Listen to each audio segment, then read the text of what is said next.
Hello అండి, నా పేరు డాక్టర్ మనోజ్ చక్రవర్తి. నేను senior orthopaedic surgeon, Yashoda hospital, Somajiguda. నేను కరీంనగర్ అండ్ వరంగల్ కూడా వెళ్తుంటాను. మీకు ఏమన్నా ప్రాబ్లమ్స్, హెల్త్ రిలేటెడ్ ప్రాబ్లమ్స్ ఉంటే అక్కడ కూడా వచ్చి నన్ను సంప్రదించవచ్చు. ఈ మధ్యలో చాలా మంది యంగ్స్టర్స్ మెడ నొప్పులని వస్తూ ఉన్నారు. ఓకే, అంటే చిన్న చిన్న వాళ్ళు, యంగ్ ఏజ్ అంటే 15 years వాళ్ళు, 20 years వాళ్ళు, 30, 40 years వాళ్ళు కూడా చాలా మంది మెడ నొప్పులతో సఫర్ అవుతున్నారండి.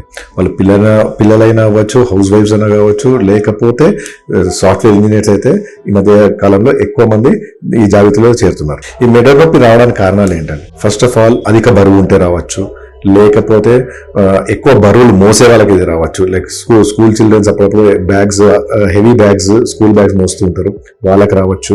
సాఫ్ట్వేర్ ఉద్యోగులు కంటిన్యూస్ గా కంప్యూటర్ ముందు చూడటము, వాళ్ళు 10-12 గంటలు కంప్యూటర్ ముందు, లేదు కొంతమంది 15 గంటలు కూడా కంప్యూటర్ ముందు కూర్చుంటుంటారు, వాళ్ళకు కూడా ఈ మెడ నొప్పులు తొందరగా వచ్చే ఆస్కారం ఉంది. ప్లస్ ల్యాక్ ఆఫ్ ఫిట్నెస్ అండి, అంటే ఫిట్నెస్ లేకపోయినా కానీ మనకు మెడనరాలు వీక్ అయిపోయి మనకు మెడ నొప్పులు వచ్చే ఛాన్సెస్ ఉన్నాయి. ప్లస్ దిండు లావుగా పెట్టుకోవడం, కొంతమంది 3-4 దిండ్లు పెట్టుకొని పడుకునే అలవాటు ఉంది, వాళ్ళకి ఇది వచ్చే ఛాన్సెస్ ఉంటాయి. ప్లస్ వాళ్ళు పడుకునే పరుపు మెత్తగా ఉండి దిండు హైట్ ఎక్కువగా ఉంటే, ఇంకా కంటిన్యూస్గా సెల్ ఫోన్ చూడడం, ఓకే, అస్తమానం పడుకుంటే సెల్ ఫోన్ చూడడం, అస్తమానం మనము సెల్ ఫోన్ వాడడం ఈ మధ్యలో ఎక్కువైపోయింది. అదే పనిగా సెల్ ఫోన్ కంటిన్యూస్గా చూస్తే కూడా ఈ మెడ నొప్పులు వచ్చే ఛాన్సెస్ ఎక్కువగా ఉన్నాయండి. దీనికి మనం ఏం చేయాలి నివారణకు? కంటిన్యూస్గా సెల్ ఫోన్ చూడకూడదు, కంప్యూటర్ ముందు కంటిన్యూస్గా కూర్చోకూడదు. ఎవ్రీ 1 hourకి 1 minute బ్రేక్ తీసుకోండి, ఎవ్రీ 2 hoursకి 5 minutes బ్రేక్ తీసుకోవాలి. మీరు ల్యాప్టాప్ మీద ఉంటే కరెక్ట్ పాస్చర్లో కూర్చోవాలండి. సో సోఫాలపై పడుకోవడము అలాంటివి కూడా చేయకూడదు.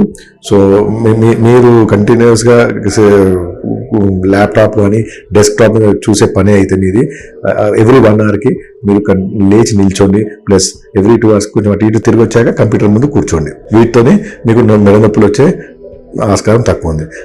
కొంచెం ఫిజియోథెరపీతో కూడా ఈ నొప్పులు తగ్గిపోతాయండి. మీరు డాక్టర్ దగ్గరికి వెళ్ళి సంప్రదిస్తే డాక్టర్ గారు మీకు ఎక్స్రే లేకపోతే MRI చేయించి మిమ్మల్ని క్లినికల్గా ఎగ్జామిన్ చేసి అప్పుడు మీకు ఈ మెడ నొప్పి ఎందుకు వచ్చిందో డాక్టర్ గారు మీకు చెప్తారు.